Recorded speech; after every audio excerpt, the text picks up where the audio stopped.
just like that, we're back. You thought we'd never reach a second episode. I never thought I would. But hopefully my audio issues will be fixed by this time. Welcome back to the Marvel Mingle Podcast. Welcome. My name is Will, and as always, I return at some given point. But today we have a different special guest than Ty. Funny enough, we tried to film one last week, and we did. And later on, I crushed Nick's dreams by finding out that it simply wasn't recording my audio, or we were having other underlying audio issues. Because I sounded like I was talking to Nick from across the yard. From another continent. Yeah, and Nick was just chilling here with the mic. So we're not trying to do that. Okay? This is a high quality production. Well, that's the goal at least. So I'm joined here by Nick. Better than Ty in every way. Better than Ty. Just period. That's it. He said it, not me. So Ty, the only way you're gonna have to solve that is, I guess, to return to the Mingle Podcast at some point. Come for the crown. Absolutely. So we're gonna try it again. We're gonna get into the nitty gritty this week. Last time we recorded was before I moved back to college, but here we are in an apartment setting. It's not the studio you're used to if you're watching on YouTube, but nonetheless, we're back. We're ready to talk. Since the last episode dropped, we've also had 2 episodes of She-Hulk enter the vaults of Disney Plus. The floodgates have opened. The proverbial Pandora's box. That's right, and I'm ready to talk about it. Nick somehow agreed to talk about it on here. Dragged on once more. That's right. So here he is. We're going to actually get this on the air this time, and we're going to kick it right off by talking all things Marvel Cinematic Universe. We're going to get into She-Hulk. Come mingle with us. The first and second episode. We talked about the first episode last week, and actually we kind of predicted a few things last time we were on here, but obviously that episode did not live to see. They didn't get to see my prediction that they do an Abomination's probation. Well, that was pretty much clear in the trailer. But it was an epic rhyme. And it was pretty much good about it.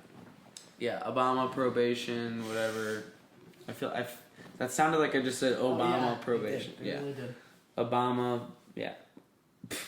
Abomination probation. I think that's just the way I have to keep it. Perfect rhyme. Yes, but let's just kick it off right off the bat, and we're going to give our overall impressions on the first 2 episodes of She-Hulk. Nick and I have some common ground, but with that being said, we have a bit of differing opinions on it. So, Nick, have a nice little fight. Let's talk overall. What did you think about She-Hulk episodes 1 and 2? So, the first thing I got to get out of the way with this is I got to air a little bit of beef with the direction they've taken Hulk characters in general. Oh boy. So my first big problem with the Hulk character as he's currently portrayed, and how She-Hulk is portrayed to an extent, is that I liked the Hulk either of the different ways, right? Like Natasha said, either of the He liked Hulk and he liked Bruce. And I think when you combine the two, you're losing a lot of things. First of all, what makes that character so interesting is he's the man containing the beast, you know? Okay. If he slips up, lives are at risk. He's got to control his rage, he's got to control his anger, but he's got to find a way to channel that into something useful. And we saw that in a few of those first movies. For sure. The Avengers, Bruce's famous line about how with the gun and the big guy spit the bullet out. I put a bullet in my mouth and the other guy spit it out. Right. That's the Hulk character to me. That's how I like him. And I know the comic depictions aren't always like that, but I really think that brings an added level to the character. Not only that, but Mark Ruffalo is a lot better with his facial expressions than he is with his words. And his expressions don't translate to CG that well.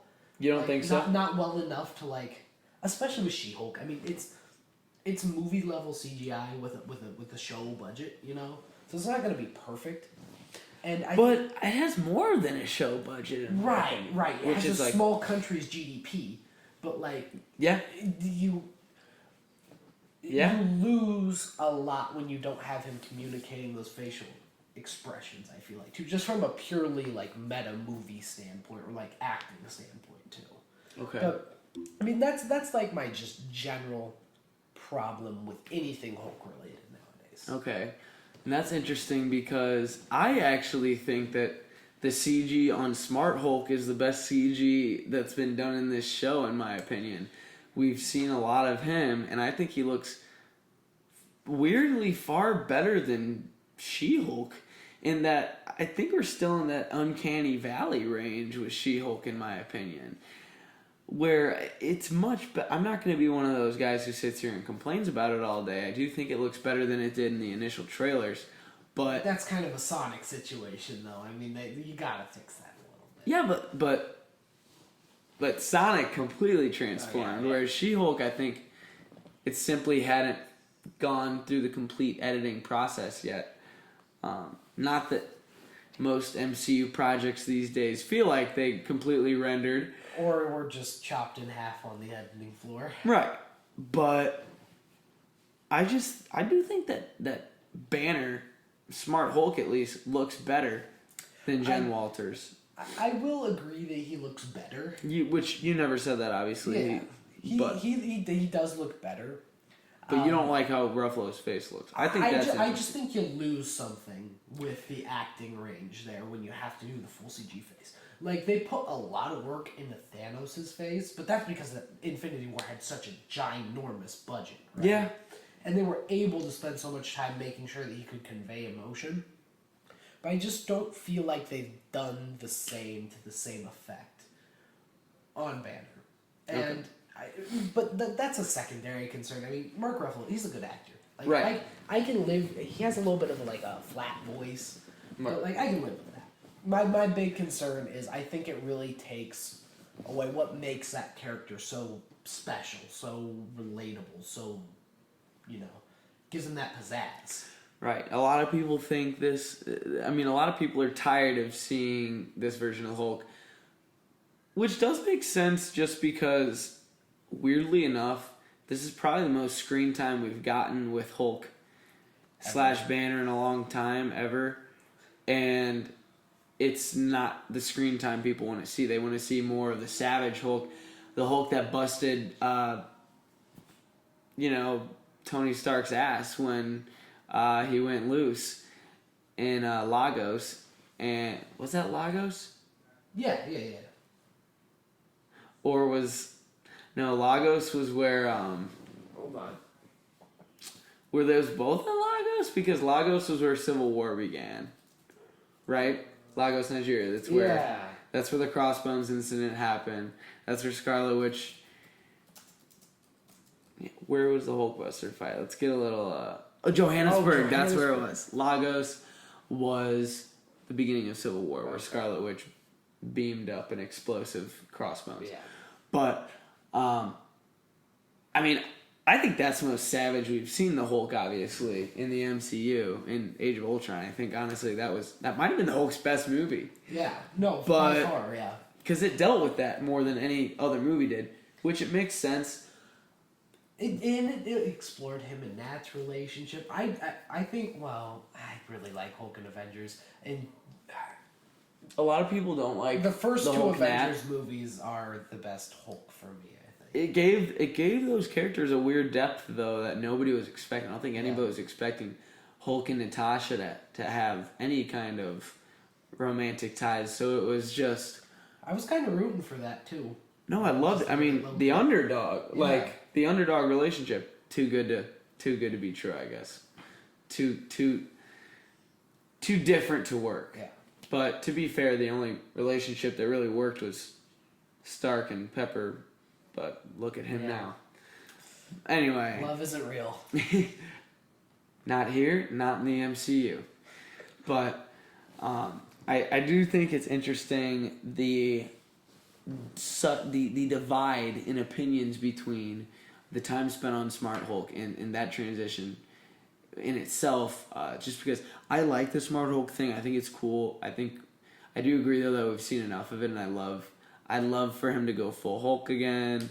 I'm still really mad that they deleted the scene in Infinity War where the Hulk takes control and busts out of the Hulkbuster armor. I think that if we really wanted Infinity War to go the extra mile and be even bigger of a movie than it was, we would have had that Yeah. Hulk bust out of the Hulkbuster and kick some ass. But also they deleted the scene where he emerges as Smart Hulk mid-Wakandan battle. You can't do everything. No. But it is interesting that they decided to have that character development off-screen. Makes sense that Hulk had 5 years to do it, but I don't know if I necessarily like that they decided to deal with that off-screen. It makes sense. I understand that to a point, but there's really no story that you can tell in like a mainline MCU like show or movie that wouldn't be. I feel like that'd be a pretty boring concept. To just be like, no, absolutely. Here's Hulk in the lab. That's what I'm saying. Doing Hulk things. I mean, like, sure, there could be some interesting, like, internal struggles that he's going with. Like, this is such a part of him that he's lived with for so long. Like, it's just an awkward thing. I'm glad they kind of revisited it in the first episode of She-Hulk. I liked seeing the Gamma Lab. I liked the connection to Tony with. I thought that they gave Banner more depth than they'd given him in half the MCU. We haven't seen. I don't think we've seen that level of depth once again, exploration in Banner since Age of Ultron. And oddly enough, I mean, I would have loved to see just a Hulk show at some point. Yeah. I would love. He's been treated like such a side character for so long.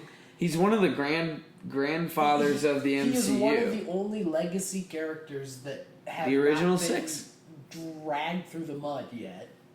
And he's been put through hell. I mean, dude, snap! But now that's undone. So what are stakes anymore? Yeah. Anyway, but nothing lasts forever. Yeah. Except for Tony's death, but. That's something to be milked off of anyway, and it's on. Oh, that'll be Kang Dynasty. Tony Armor Returns, Wars wouldn't be a which thing. we'll come back to Tony. later because I have a point about the Kang Dynasty. Okay, good deal. But yeah, we've been spending a lot of time on the journey that Bruce Banner's gone through, but ultimately this is Jennifer Walters' show. This is Tatiana Maslany's thing. I want to know what else you think. I want to know what you think about the title character. I want to know what you think about where they went with her. So far, I guess there's one more thing. I find it interesting. So this is billed as a comedy, especially with Taika Waititi's last entry into the MCU being so joke heavy. Yeah. And them embracing that comedic aspect. Now, I've been mixed about the comedic aspect of the show so far. It hasn't seemed as there's been as many jokes as they usually try to cram into an MCU property, which is a good thing. It's more, I would say, well, go ahead. But I'll get back to it. I feel like the humor, though, is very, like, sketch show style humor, not, like, long-form narrative style humor. Yeah, but don't you think that's what they're going for? I think it could be, but I feel like if they wanted to differentiate from the other comedic MCU offerings so far, they would go more in that long form style. Because usually the jokes are just like little one-liners, blurbs, jabs, quips. Things like that. Quips, exactly. Yeah. They're just thrown in there. And I was kind of hoping for, since they build She-Hulk as a comedy, for something a little bit deeper than that. More of like the long form comedic narrative kind of style. Okay. Which I've seen hints of that, especially in the second episode. I thought the second episode was a lot better about that. Maybe because it had less substance than like the origin story to go through. Okay. But I think that I just find that interesting. I wanted to see what you thought about like the comedic aspect. Do you mean that you are looking for more of a long-term comedic payoff thing like in the movies, or like something where it's just not like a ha-ha hee-hee going onto this thing, it's like not, just lighthearted the whole time instead of... Like, I'd like them to integrate, if it's going to be a comedy, I would like them to integrate the humor in the story a little bit better and not just be like, here's a quip, here's a story beat, here's a quip, here's a story beat. Interesting. I feel like that's what people are getting worn down on in the mainline MCU movies. I mean, especially after Love and Thunder. Okay. So I feel like that could be a new direction. I hope that they continue to go in that direction if they're going to bill it as a comedy. Okay, that's interesting. That's interesting because I guess I haven't paid as much attention to that side of it. That it seemed to be... I mean, is your point that has differed from the rest of the MCU's comedy. More that I'm hoping it continues to set itself apart more. Okay. Like that. Okay. Do you think that it set itself up as something that has the potential to be different? Do you think it's proven to be somewhat different enough? I saw the seeds in the second episode, definitely a lot more than the first. Okay. I think the second episode is stronger than the first by far. And I think it's kind of going in the right direction with the show. Okay. I think that I can see what you're saying with the whole difference in comedy style. I do think that that's what the objective is, for it to stand out. I guess comedically, it's as much different of a episode by episode tale than, I would say is the most similar thing in the MCU. The biggest companion piece to this, tone wise, would be Ms. Marvel. The other most recent thing, just in the fact that those are the two shows so far that feel the most episodic, week by week, instead of an MCU movie that was too long to be a movie and not big enough to be a blockbuster hit, but split into almost oddly paced, very short shows. 6-episode ones like we've seen with Falcon, Moon Knight. Those are all different arguments within themselves. But I think that it set itself apart enough so far, given that it had both Ms. Marvel and She-Hulk. Given She-Hulk has and will continue to have shorter episodes, and Ms. Marvel has more heart to it, I think.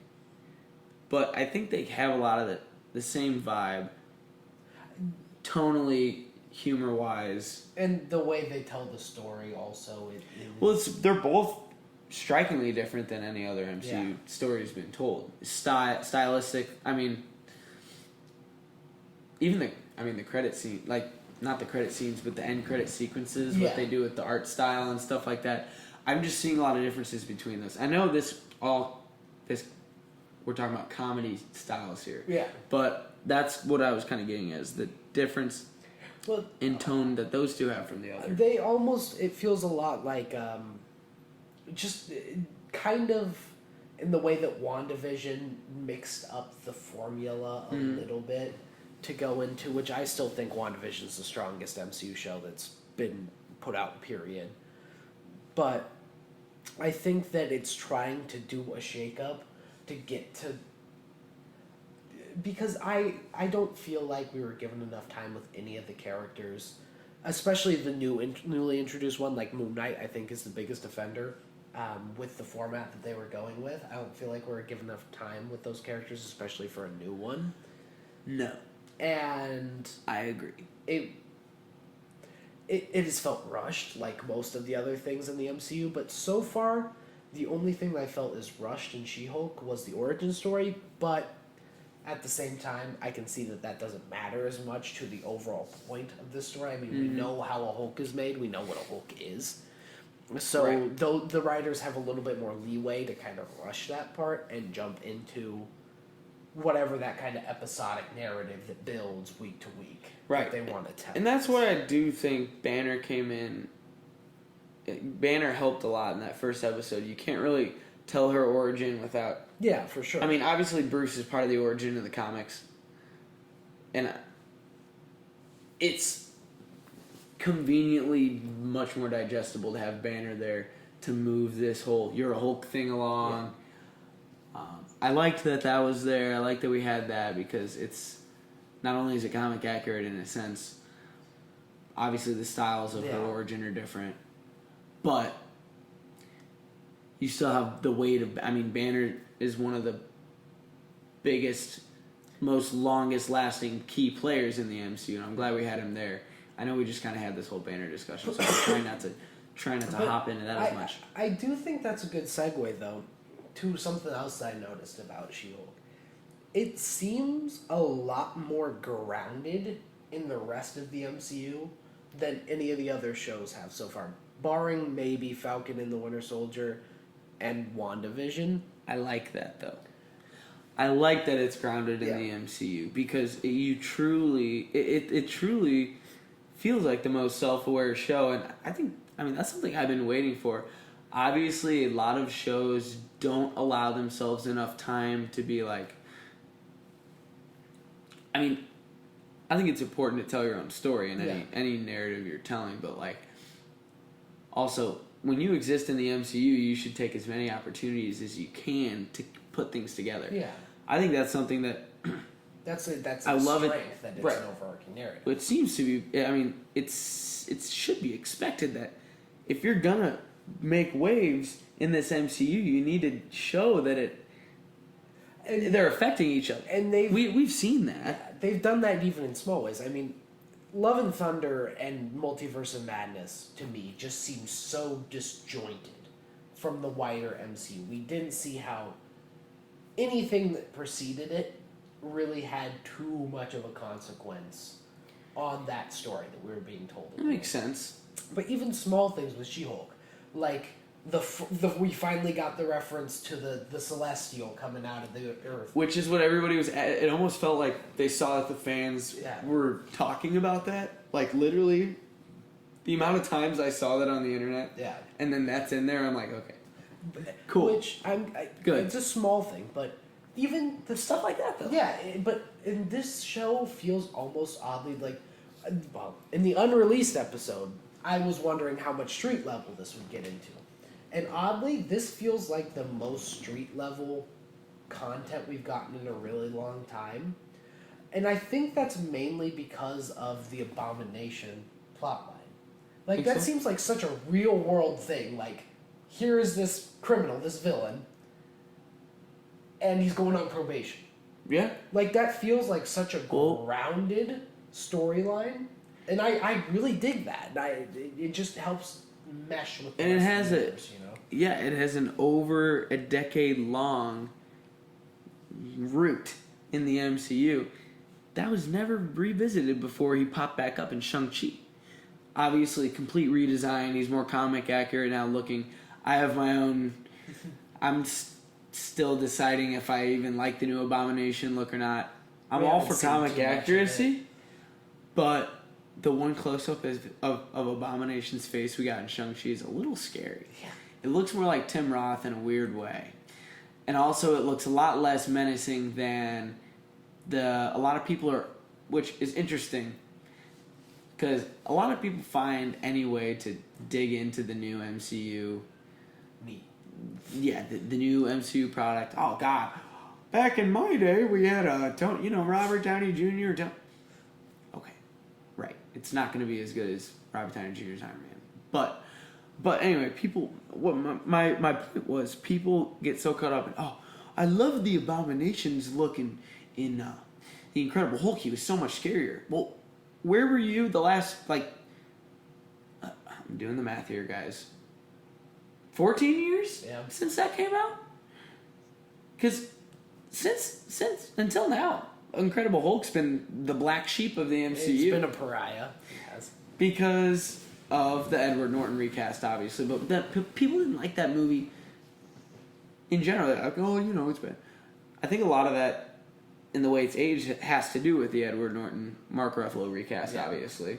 How can you pay that much attention to it when a completely different actor's playing a legacy character that's been established as Ruffalo in the MCU for so much longer? But anyway, what I was getting at is it's just interesting to see the way that he's evolved. But we were talking about how that's prevalent now. I'm glad that they're picking up on that, because I'm trying to think of what else they picked up. For example, Shang-Chi. Trevor Slattery pulls up for the first time since Iron Man 3. It wasn't until Civil War that we saw Thunderbolt Ross come back. I'm just thinking about longtime actors returning, but speaking of Incredible Hulk, Jeremy Ross returns in Civil War, Infinity War, Endgame. Abomination comes back in Shang-Chi. This is the first time we get Ruffalo's Hulk talking about Abomination, about that experience. And it was cool to Except hear... for I broke Harlem in Avengers, but go on. it's cool to see him, I guess, move on from that and like gain some acceptance. And for the first time that those, and the first time that those, I mean, I broke Harlem, but other than that, that's the first time that he never mentions Abomination until now. Yeah, that's the first time they really acknowledged that movie. 14 like, years as of an MCU. existence. Yeah, 14 years of the MCU, hours and hours and days worth of content. Yeah. Maybe a week's worth by now. Who knows? There used to be a count, but now it's too much to, But I'm gonna search that up later. How many days long is the MCU? But I do think that that's one really cool thing about this show. I think you were maybe getting at was it's very much establishes itself in the fact that they're playing inside of the playground, that the vast playground that is the MCU. They have unlimited toys to pick up and play with. And they're even introducing some lesser known characters like Frogman is going to be in this, and they're going to make a joke off of that. It's exactly what you got to do with a character like Frogman. Frogman is that's funny. That's inherent in his premise. He's a joke. Well, that's the point. Yeah. I'm excited to see stuff like there's going to be some other characters too that are like that. At some point, I think there's going to be. I've seen like in some of the trailers they've released. There's like a superpowered people like AA meeting almost kind of thing, and Abomination's in it.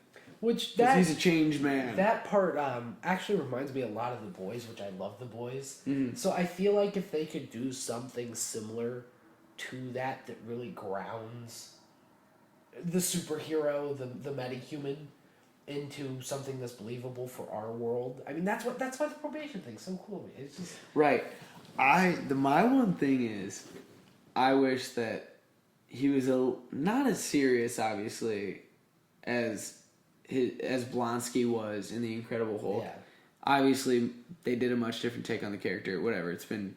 He's writing haikus now. Yeah, canonically, it's been like literally 19 years. If he didn't blip. Well, who knows if he's even a changed man? That could be totally an right. act. I would almost like it to be. I think that'd especially be Thunderbolts. Yeah. He's totally gonna be in Thunderbolts. Yeah, yes.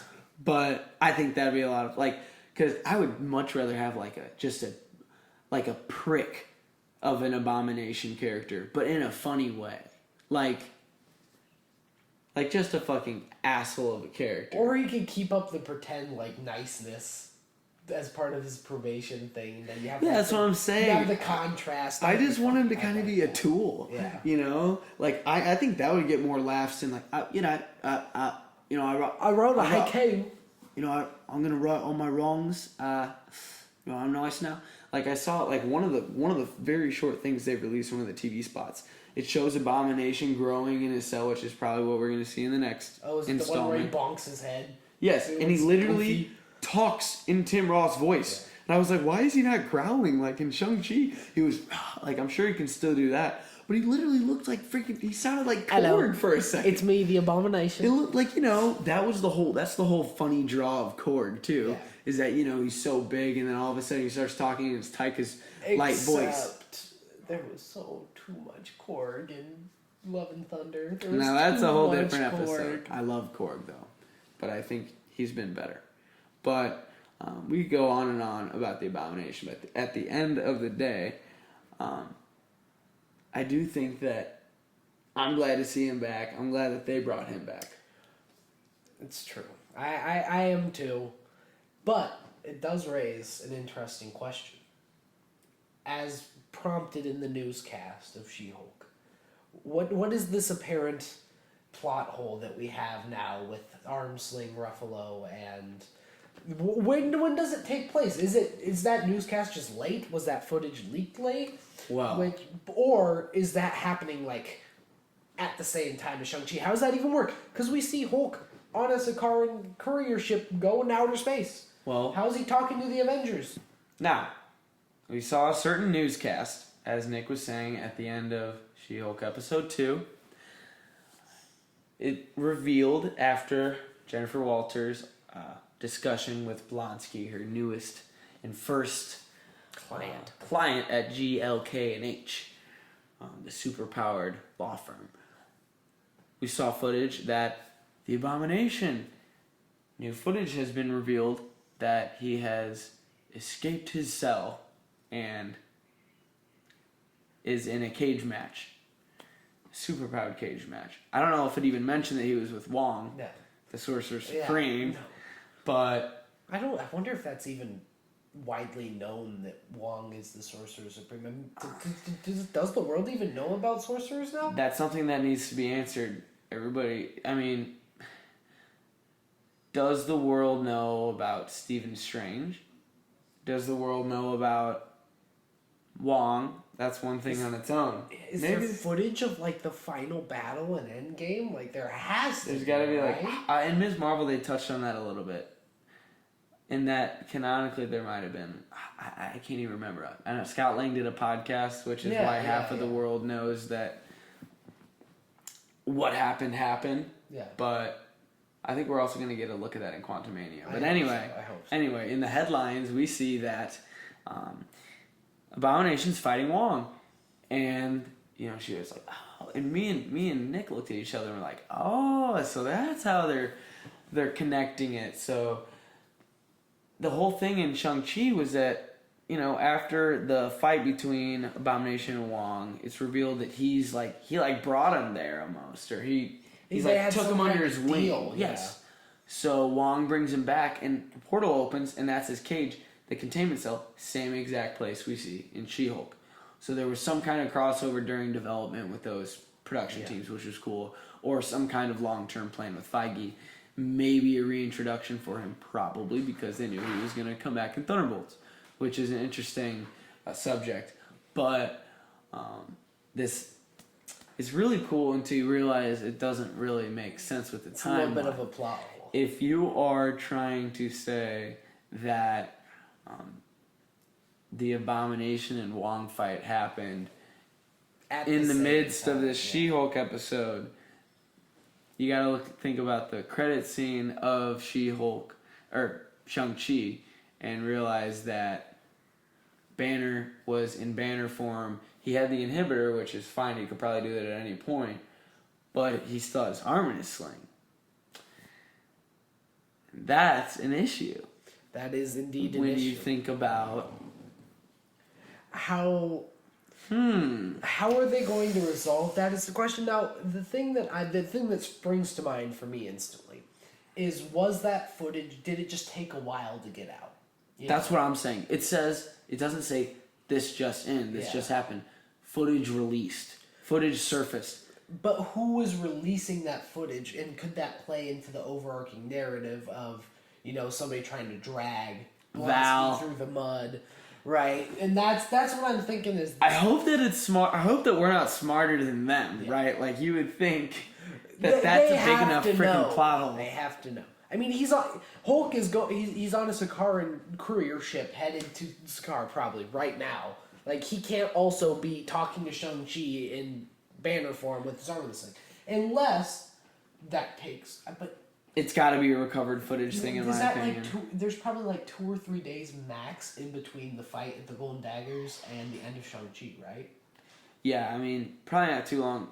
A few days, weeks even. Who knows? But that's surely not enough time for Hulk to turn back into Banner and have his arm back in the sling. I don't even know how that would happen. Wouldn't put the arm back in the sling. It's not... there's no excuse you can make up other at that point than they just didn't watch each other's movies or shows. Like, they didn't... Something happened in this multi-billion-dollar company that somehow they had a plot hole that big. Yeah. I really do...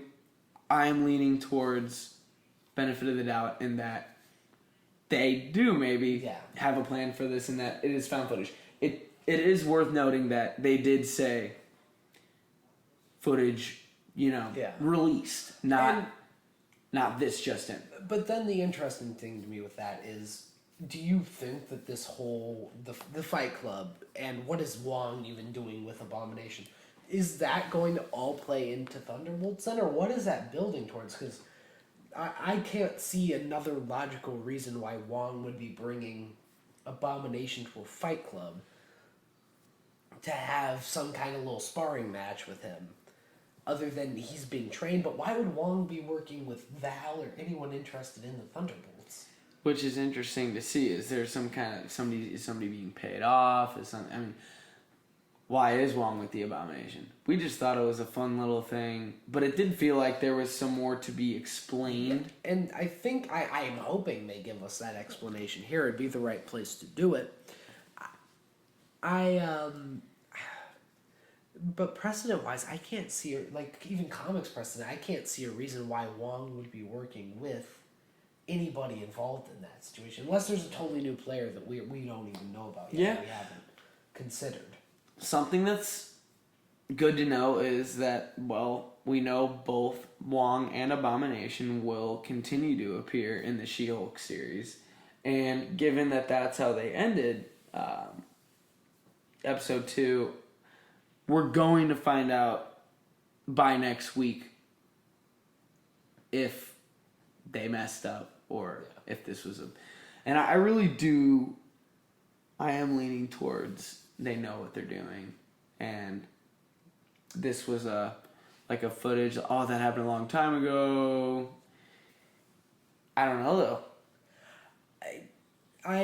Because he's still in his cell. I don't have faith. I don't have faith that wasn't a screw up on the part of the studio. Because it's literally somebody's job to keep sacred that sacred timeline somewhere in Marvel Studios. Like, I read something the other day that is literally somebody's job. You would think that there'd be better housekeeping there or something like that. Hire me or something if you really want that to, like... But Will's a continuity freak. I am a continuity freak. That's why I'm like, please just be smarter than I think you are. Like, please. I just...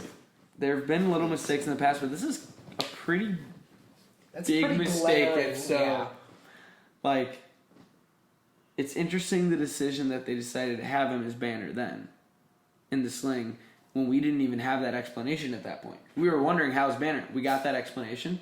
But that could completely be screwed up if they try to play it off as this Shang-Chi scene is happening in the middle of it. Because no, they can't. That's not. It's not compatible. You already undid that. Yeah.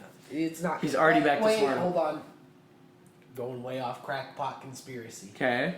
Let's hear it. That was not Banner in Shang-Chi. That was a scroll. Oh. That was a scroll. You could do that. That's why he had the arm in the sling. You could do that to explain your plot holes in MCU. Yeah, but you could. Wouldn't that be interesting if there was a scroll that's now helping to direct the Earthbound Avengers? Banner comes back and is like, what did I miss? Again. He falls from the sky. I think that would be somewhat interesting if it was revealed that Banner was a Skrull, because obviously, if those timelines coincide, Hulk is on Sakaar. He's doing something on Sakaar. World War Hulk is happening. It has to. He's got a kid. His baby mama called and was like, "Hey, he's got a kid." It's just interesting because how do you just like it? Shouldn't Banner be really mad at them? Like, you almost killed my cousin and I with your spaceship coming down. It's like, oh, I just got to go deal with this and leaves. Maybe that's another thing. He's going on Jerry Springer and Sakaar, Jerry Springer on Sakaar. Exactly. Yeah. Jerry Springer confirmed in the MCU. That's okay. I mean, hey, we've got a lot of things confirmed in the MCU. Like in these last 2 She-Hulk episodes, like a lot of Pixar exists in the MCU. She mentioned in the first She-Hulk episode something about a Pixar movie, and I was like, oh, nice. Company referencing company. Cool. Here is my IP. I have this. Here, we own this too. Yeah. But anyway, that is an interesting, potential huge plot hole in She-Hulk that a lot of people have been talking about that I hope pans out to be thought out better. My one thing is, I know you have a smaller amount of hope for that being the case. I only hold out that I'm with you in the doubtful sense on that part, only because, like, why would they make that so complicated with the whole inhibitor thing, and then it's confusing. It's unnecessarily convoluted. I want to know what you all think. Did Marvel Studios fuzz up Did they mess up big time on this? Or is more to be explained? We know that Abomination will at least be the subject of one more episode. And we know that Wong will show up. We don't even know if that's the same episode or plotline or anything. Yeah. But assumedly we will find out, given that Wong is in the show, Wong took Abomination. It feels like it's going to make sense at least why Wong's with Abomination. There's got to be some sort of explanation. Regardless of whether we find out if Marvel Studios effed up or not. Well, we'll know by next week probably. But it's up to us fans to make fake scenarios now. Their little cracks that they got. Yeah. So that is... I think that concludes our opinions on the She-Hulk. Yeah, I believe that wraps it up. I'm looking forward to episode 3. I'm excited. Overall, I've really liked what they've done. I'm not very picky about MCU properties in the sense that I've never hated anything Marvel Studios has put out. I've never hated something. Give me more to consume. Yeah, that's the reason I'm sitting here. I base an entire web series off of things that Marvel Studios puts out. But I'll be here to hate on it. With that said, we're gonna have a lot more to talk about next week probably, because we're gonna try to see the extended cut of Spider-Man No Way Home, which is reaching theaters this Friday, Thursday night if you're cool. But I feel like it's gonna end up being potentially a Friday deal. I don't know. We'll discuss this. Yes. But I'm excited for that because 11 minutes of new footage. Yeah, 11 minutes, which is not that's much. not a lot. But it also it is. If that 11 minutes includes more Matt Murdock, then I'm in, and we know it does, because we'll spend $2,000 to see 11 more minutes of Matt Murdock. I will see. Oh my God! Like, I'm not gonna pass up on that. Can you? You couldn't. You couldn't. No, not in good conscience. You can't pass up on such a thing. Plus, you're going to see a great film again. Yeah, I mean, I loved it, and there's more Toby and Andrew. Like, I couldn't get enough of that when I saw it. Like, I mean, Murdock. I think the deleted scene is called. You know what? I'm gonna look this up right now because that's what we do here on the Marvel Mingle. We speculate. We come prepared, also. And we discuss, and we postulate. Drink and we know things. That's a different. That's Game of Thrones, isn't it? I've never seen Game of Thrones. But let me see. Okay, Spider-Man No Way Home new cut. Are you looking forward to seeing this thing? I'm excited. I love new content. I love No Way Home. So going to see it with a few extra little treats on top of it. Right, nothing. We're not expecting. Yeah. We're expecting it to be overall the same movie, I think, but give It'll us more. Sure, I mean, if you're really gonna be that annoying and not put it on the DVD or Blu-ray, then I guess we're gonna go to a theater and see it. You corporate greed assholes. Yeah. But yeah, we'll do it. Extended interrogation scene is what we might be expecting to get. Take it or leave it. A quote Peter Day at Midtown High, assumedly after they find out that he is the Spider-Man. And I thought that was a very funny sequence with the two teachers. So I love that. That'd be good to expand on. I love that. Okay, I love continuity. We talked about how I was a continuity freak earlier, but I love continuity in the sense that if a returning character can come back, I just love when minor characters reprise their roles. And there was even a small detail where the teacher that dropped his camera, I can't remember his name right now. Mr. Harrington. Martin Starr. Mr. Harrington, when he dropped his camera and he pasted himself into the selfie that they took. Yes. Okay, that's amazing. That's just such a small detail that I loved. That's something that's so good with the John Watts Spider-Man movies, by the way, is the bonus features with this kind of stuff is awesome. Like, there are, like, minutes and minutes of, like, more the Midtown High actual, like, AV or whatever, announcement, news footage. It's on YouTube, like, all that extent. They had a ton more of those Captain America PSAs. Yeah. There's, like, a ton more on the internet there. So you got detention. Yes. So you lost your virginity. I remember when I did that on a USO tour, 1943. But anyway, so much bonus content to be had, and I guess we're going to have to see it in the theater. But there's supposed to be a montage in Strange's Undercroft.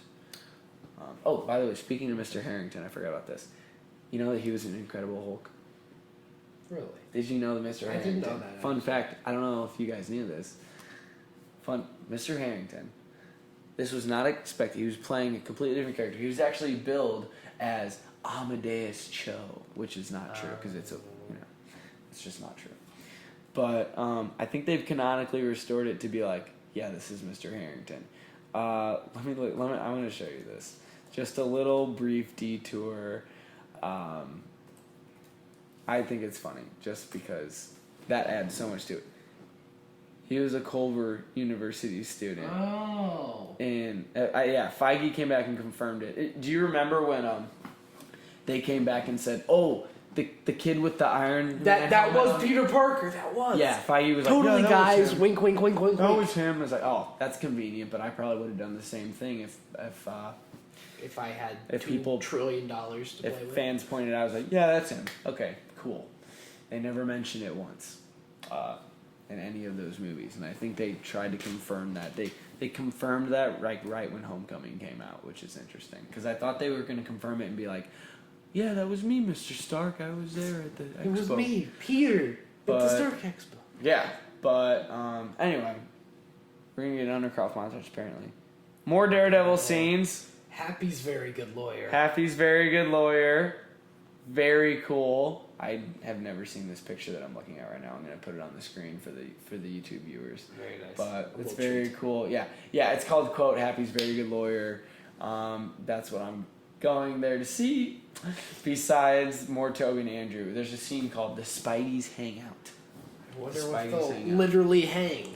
But I'll take any more of those three interacting. I mean, that's gold. That's gold. That's all gold. Tom Holland's brother Harry cameoed in it as like a crook. There's set photos of that. So we were expecting him to be in the movie before he got cut out, but I guess we should have expected him to be cut out then, because that's what happens in the MCU as well. But there's more scenes with Spider-Man villains. Like there's that one shot of them all standing in the elevator that has been going around the TV spots and stuff like that. But I'm excited to see that. I know that some people were talking about the fact that there was a Goblin and Tobey Maguire Peter Parker rematch. And I don't know if they...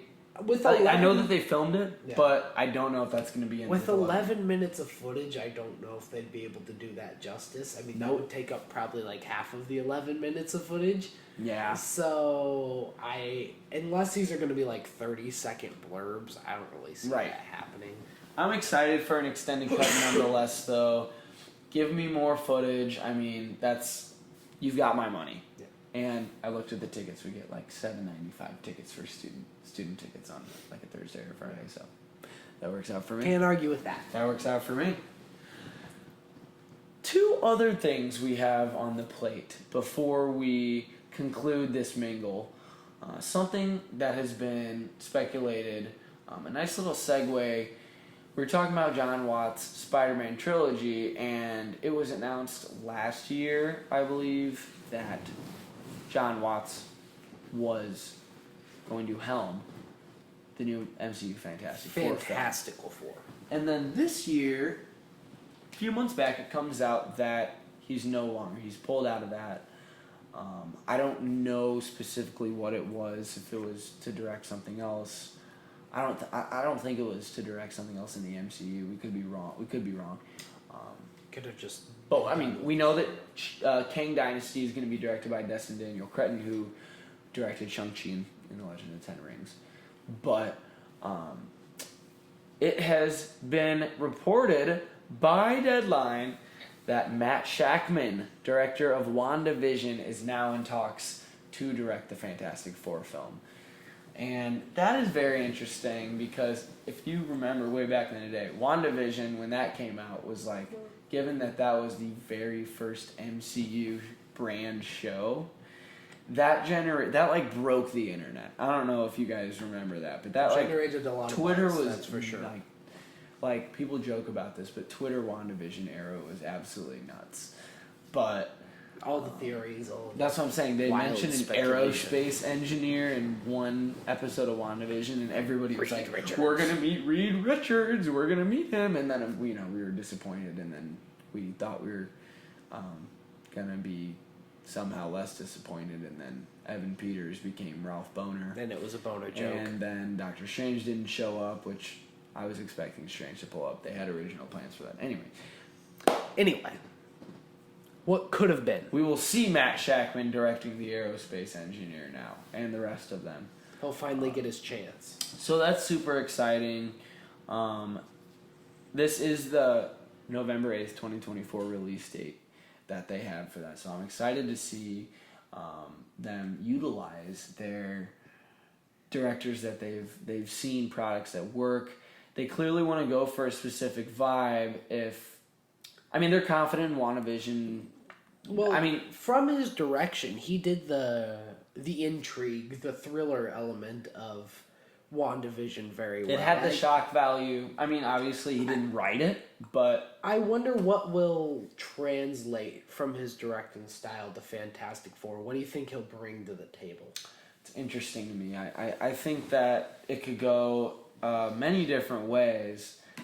But overall, I don't really have I don't have any gripes with it. I think that it's something that we can't comment on it very much now, but given the success of WandaVision and how well received it still is today, I think it's very, very, it's a good sign in my book. It's a good sign. And I'm down with that. I think we talked about this a few days ago, and you mentioned that you were pretty down with it, but what do you think about this in general? I liked WandaVision a lot. I saw a lot of the strengths of the directing in that show. The more I've kind of marinated on it, I don't know too many directors. I'm not a big film buff guy. I don't know directors. He's not a film bro. But I feel like there's probably a better choice to do the Fantastic Four, just depending on what they go with. There's so many avenues open. I don't think they'll do another origin story because that's been done to death with the Fantastic Four. I think they mentioned they wouldn't. I surely hope they don't, because or it's assumed that they won't. It's like the Batman thing. It's been done to death. You don't need to see the Fantastic Four's origin again. It doesn't matter. It can be touched on, but people know they in the Batman they explored the Wayne family in a way that has not been explored in any other Batman movie. It wasn't shot in an alley again. It was original. Yeah. It was in a movie standpoint. So I think that from this, we're not going to see the big old origin story in the Doctor Doom. They go to thing. space. Right. I'd be surprised if Doctor Doom was even the first villain. I'm very heavily thinking Kang would be. But how many times can you put Kang as a villain before the Kang Dynasty comes out? But you need something. Thanos was introduced way back in Avengers. His only appearance can't be Loki season 1 and 2. I feel like no, it won't be. Maybe he's not the main villain. We have Quantumania. Quantumania, I suppose. But isn't MODOK supposed to be the main villain of? I don't know. I think they're kind of. It might very well end up that way, but Kang's gonna be a large player in that movie. They're advertising him as the main villain, which is interesting because we could see an Infinity War level ending with that if it inevitably leads into the Kang Dynasty. So I guess that leaves for the Fantastic Four Celestials, the Silver Surfer. Silver Surfer, I think, could definitely pop up, considering a lot of people didn't like how he was portrayed in the Rise of the Silver Surfer. But there's so many avenues to go down to, and it can only get better, I think, just because the bar's kind of low. Very low. In terms of Fantastic Four movies. People were worried about MCU Spider-Man because of the high bar that had been set, at least by the first Amazing Spider-Man and by Tobey Maguire's Spider-Man 1 and 2. And 3. You can't forget 3. He'll defend 3. I'm not big on that. That's a discussion for another day. But the bar had already been set at a pretty high for Spider-Man. And so Tom Holland pulled it off. Great, awesome. The bar is kind of low, honestly. And so I'm excited. I think it's going to be a completely different direction than anything we've seen before in terms of that. It was similar enough in origin story. Obviously, it had its differences in the MCU, but same thing that we saw with Spider-Man. I mean, we didn't see Spider-Man. We skipped over to Uncle Ben. Cool, that's fine. He had his Uncle Ben moment with Aunt May, inevitably. But the MCU is known for giving us more original, unseen stories with characters we're familiar with seeing on screen. So I'm excited for this. I have hope for this. That was, like, depending on what kind of movie they choose to do with Fantastic Four, who the main villain is, what direction they want to go with the overarching narrative, I feel like Matt could be a good choice as the director, but I want more plot details to come out for sure before I make a final decision on that. It is very early to be predicting something such as that, but overall, hey, I'm sure he's a good guy. Okay, I'm sure he pays his bills. I'm sure he does his, doesn't kick puppies. Sure he files his taxes. He doesn't kick puppies. Congrats, Matt. That's all I can say. For sure. I'm sure Matt's a good guy. Yeah. Good. We'll get him on the show. Matt, if you see this, buddy, and you want to spoil something, give us a scoop, then you're more than welcome to. For sure.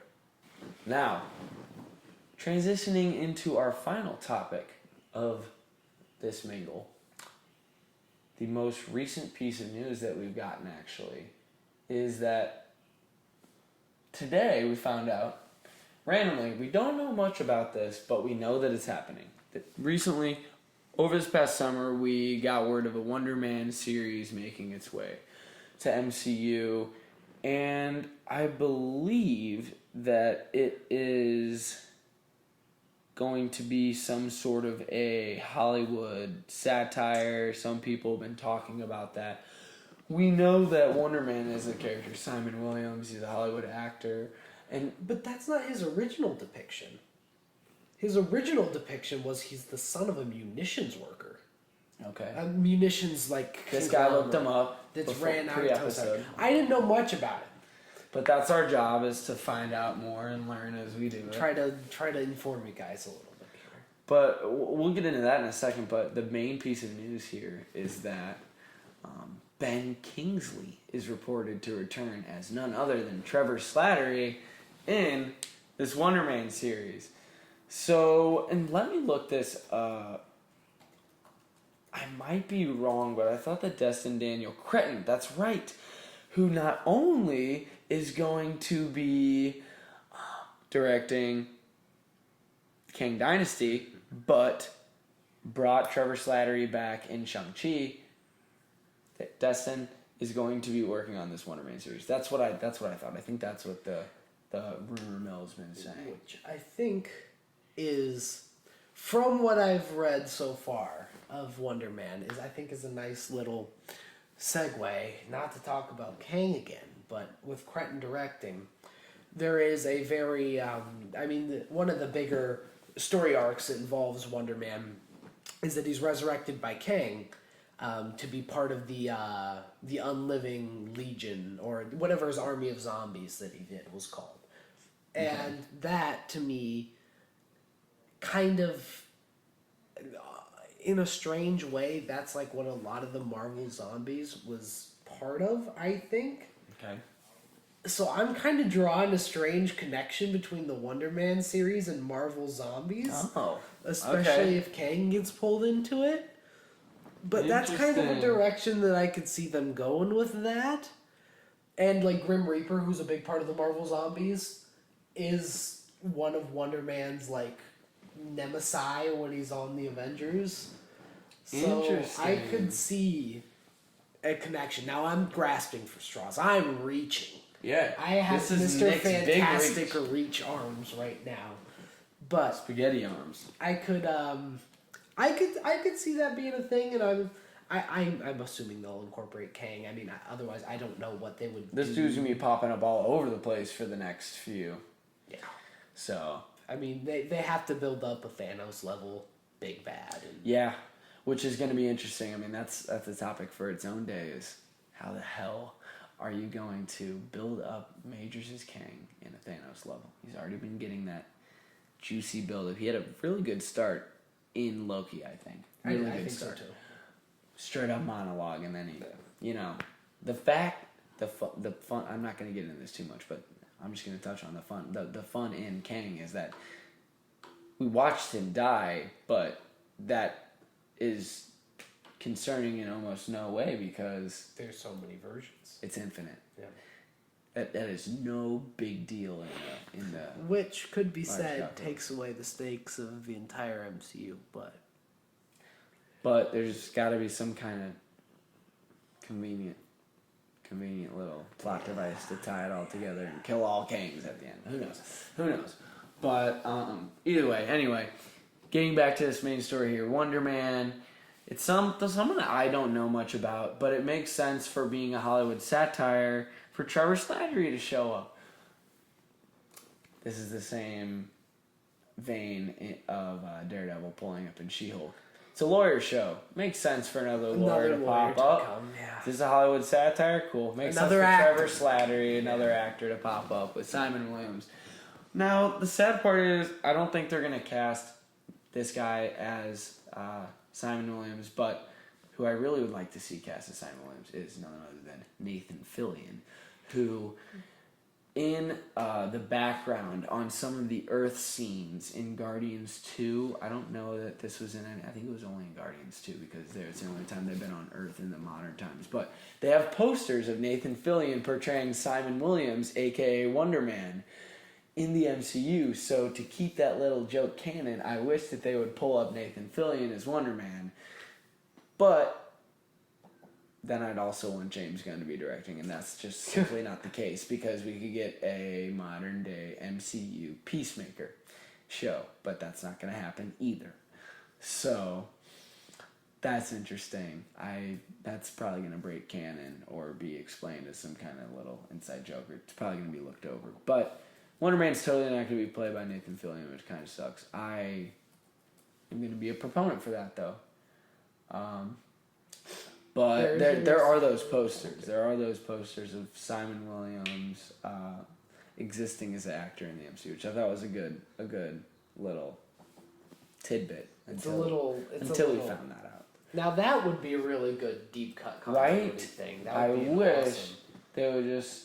It would probably be under Wonder Man Simon Williams or Nathan Fillion Simon Williams. Because I'm really trying to figure out where the actor debut came because Nathan Fillion, Simon Williams. Oh no! More than anything, I was trying to figure out what issue put him as an actor because I have not heard that version of the character. Yeah, see, he played Tony Stark in a Stark biopic.